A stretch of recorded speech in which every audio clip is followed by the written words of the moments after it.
arzu edirəm bir daha müharibə olmasın.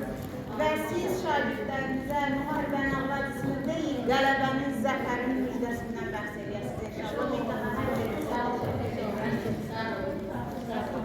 Arzu Hanım'ın sinif yoldaşısınız. Yaxınlaşın, gəlin siz də. Zəhmət olmasa. Hə, gəlin. İstəyirsiniz ki, sizə səsiniz daha ayrı. Aytun Hanım. Sağ olasın, razı olsun. Dünyada tələsmiş hələ, tədbirin yetkinliyi tələsmiş Tədbirin sinirkən buraya bağımız olur. Hər zaman deyirlər ki, biz qazilərin, rezanların, qalanların başına edilir. İnanın ki, Allah sizə razı olsun.